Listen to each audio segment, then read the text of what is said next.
Good morning, friends. Sorry I'm a tiny bit late today, but it's Planning Tuesday. Put away those stickers. We're not going to use them right this second. We're going to do a little bit of planning. Lent. Let's talk about Lent. Okay, if you're doing one of the 90s, Exodus, Fiat, Nineveh, I don't know if you've made up your own. Hang on for a second. I'm going to be a little bit more general, and then I'm going to come back to you by the end. Okay, so as a kid, maybe you had those funky little cardboard bowls. Did you have those cardboard bowls that weren't really bowls? They were weird little trapezoids, right? They'd come flat, and they were on a card table outside our church, and you were so excited to get yours every year. And then you had to figure out it was like origami to put it together. And then there's a little slit in the top, and you would put your spare change in it for the week. I mean, honestly, as a kid, it was mainly scrounging up the change or doing chores for the change. I didn't have a thing called spare change as a kid. And you donate that, and supposedly the money was going to buy rice for poor kids somewhere else in the world. And that became our Lenten practice. Like, you'd give up candy and put any change you found in the rice bowl. That was Lent for me as a kid. But we're actually called to do 3 things: pray, fast, and give. And you may be surprised to know the Rice Bowl program is still there. If you go to crs.org, they have everything you're going to need. It's going to be right there on their homepage that you can click on it. I'm going back, and when you go to it, you can get it in Spanish or English. First of all, that's kind of exciting right there. You can donate directly, and then it has a family guide. So as a Lenten guide for your family, you can celebrate the Lenten traditions of prayer, fasting, and almsgiving using the CRS Rice Bowl. You can order it for free, and you get an interactive Lenten calendar. There's going to be daily activities and reflections, as well as recipes for meatless meals for every Friday. So moms, it's not going to be mac and cheese every single Friday. You're going to get a chance to explore a little and find some new things. And maybe you'll find some dishes and decide to extend your Meatless Friday sacrifice to every Friday of the year. And you're going to put your Lenten sacrifices in your rice bowl, and it's going to tell you where to send that to. If you go to the website, they also have some stories of hope, as well as the recipes. And honestly, the family guide is there. You can print it directly from the website without ordering it. I don't know if it's the exact same one, but it's there. And then there's even videos right there for you that you can watch as a family. So it's kind of exciting. There's a media kit if you're organizing it for your church. There may still be time to organize it for your parish or small group. I don't know. But they have that all there. It's just crs.org. So that's for Catholic Relief Services, if you can't quite make out what I'm saying. So you can still go and grab that. And so pray, fast, and give. Even if you're not doing Rice Bowl, those are the things that we've been asked to do. Pray, fast, and give. And last night in the Liturgy of the Hours, doing the Office of Readings, there was a little blurb from a sermon given by St. Bernard. And he said 3 things: confess your sins, give thanks and praise, and edify with your speech. Those were his 3 things. And then he talked about them all a little bit more deeply. So it was, when man believes with his whole heart, he is justified. When he confesses, he is saved. So then 2, your speech can be used for self-accusation and then gives God the glory. Like, I can do nothing without him. Like, these shows, I've had friends say, where do you come up with your topics? And it's like, sometimes I literally don't have a topic before I start speaking. But as long as I pray before I do it, something comes out and people seem to be benefiting from it. So I'm going with it. I came to you late partially because I have some family stuff going on. My hairdryer broke, and then you should see all my scribbled notes. Like, the Holy Spirit just started.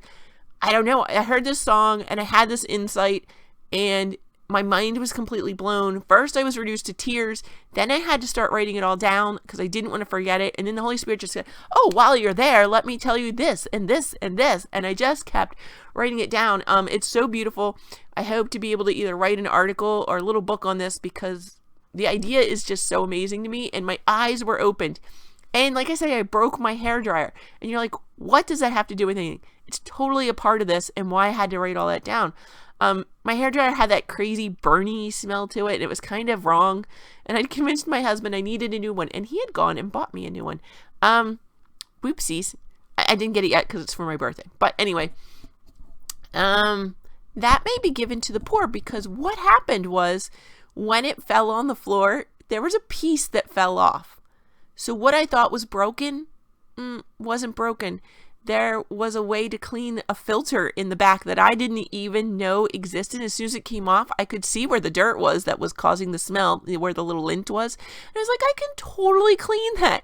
And I sat there and took the time and cleaned it all out and used it, and it works great. My hair got dry in no time. I was like, how long has it been like that?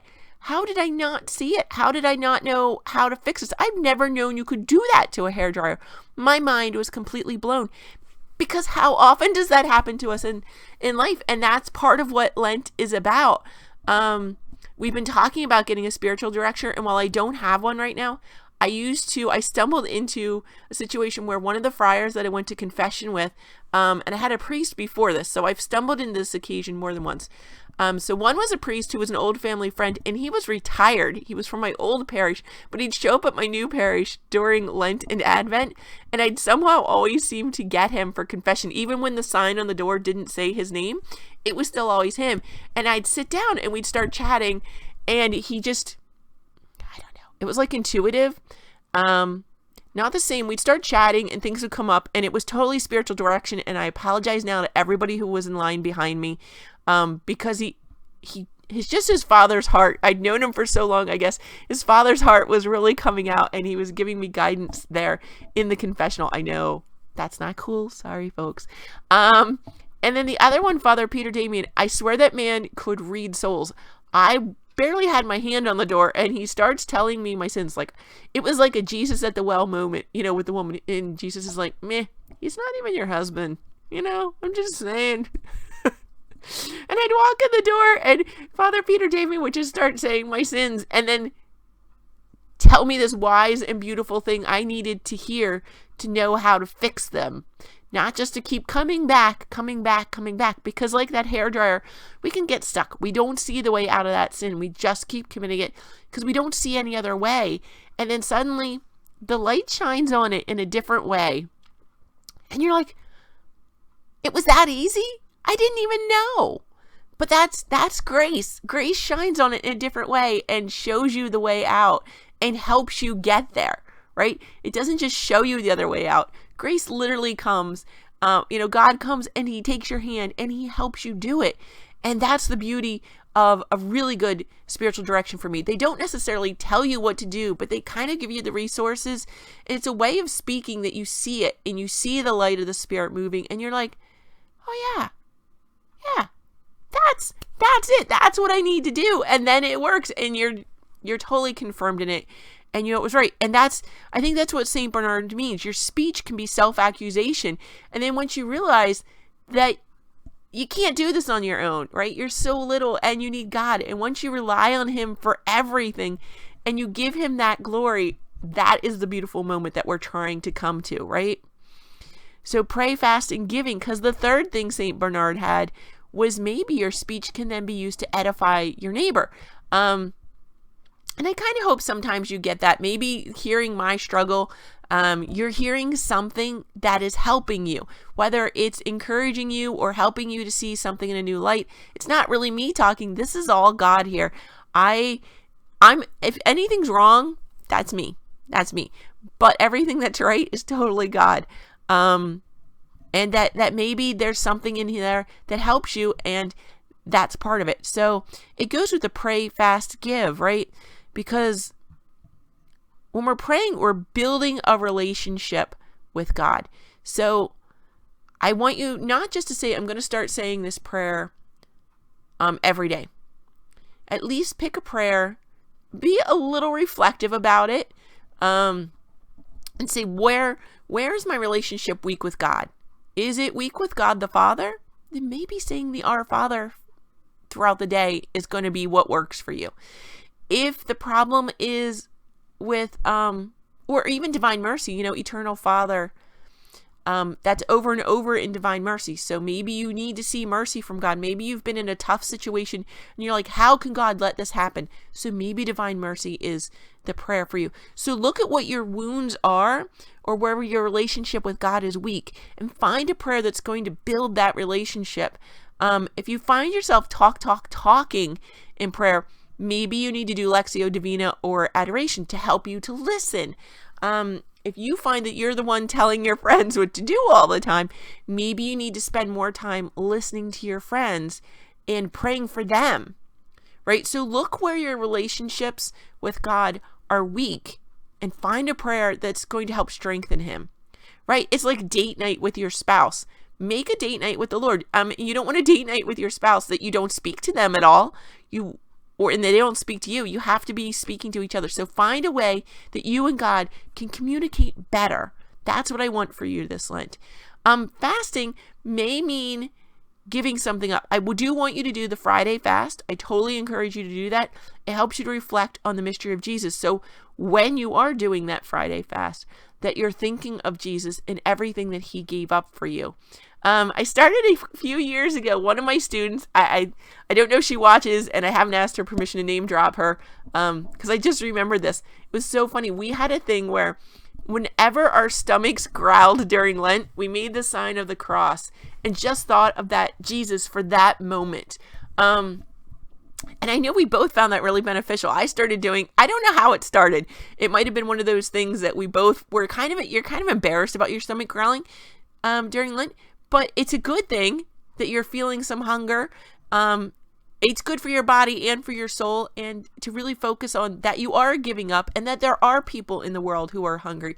And so make that into a prayer. It was really a beautiful reflection, and I'm super glad I just remembered that. I'm totally doing that again this year. That was something that was really, really beautiful for me.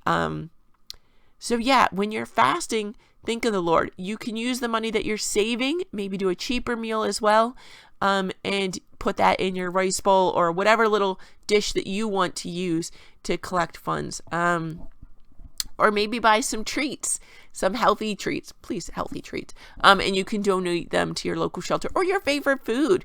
Totally buy your favorite food. Spaghetti sauce is one of those things I love to donate to the shelter, because you can get them that are packed full of really good vegetables. Some of them also have proteins in it too. I have seen homeless people just sit and eat a jar of spaghetti sauce. They're getting meat. They're getting lots of veggies and fruits in there. It's not the best meal in the world, but it's kind of an all-in-one meal. And if you really do your label shopping, you can find ones that aren't horrible with sugar and salt and are pretty decent.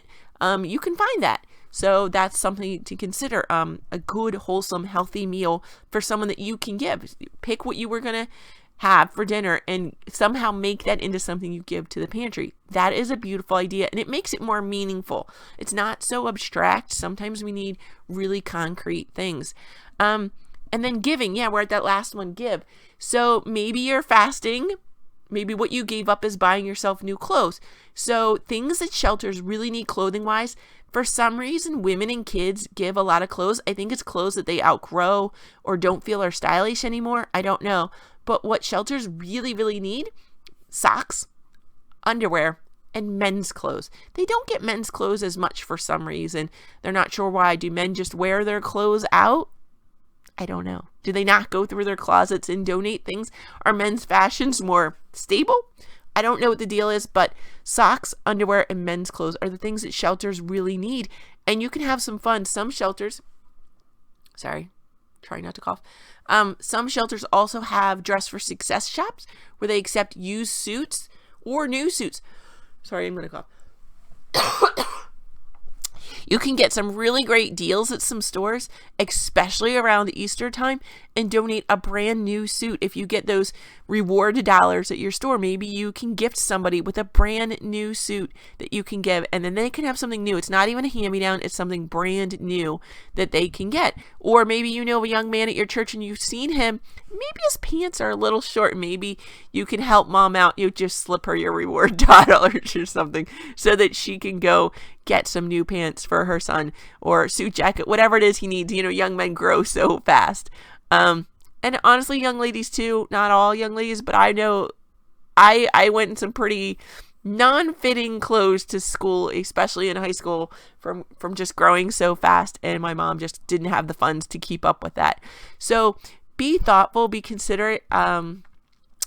Yeah, so that's it. Oh, if you're a 90s person, what I want you to do, I totally take the rest of the advice from this, but I want you to think what's really been working, or something that you found challenging even in your 90s, and that you want to go more deeply in. So I don't really want you to add a whole lot of things, because you're really hardcore, and I want to encourage you that, and God bless you for doing that sacrifice for the church and for yourself. You're building up the foundations here for the rest of your life, and God bless you for that effort. I really want to encourage you in that. But find something that you maybe want to go a little bit more deeply in. If you've been praying the rosary every day, maybe get a scriptural rosary. Maybe try the soul core rosaries where you're exercising, doing some stretches that go along with the rosary. So just go a little bit more deeply into something that's either really challenging or been really beautiful for you. And I want to encourage you in that. If you've got any great ideas on what to do for Lent, put it down in the comments below.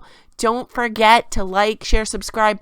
I noticed we lost a subscriber recently, and I want to check in with you if there's anything I can do to help you. And there's a bell symbol. If you click on that bell symbol, it's going to notify you on your phone whenever I post a new video. If that gets annoying, you can click on the bell again and it'll stop doing that. It'll just let you know when you go into YouTube. So that's a solution for some people. Again, don't forget to subscribe. Check out some of our other videos, and God bless, friends. Bye.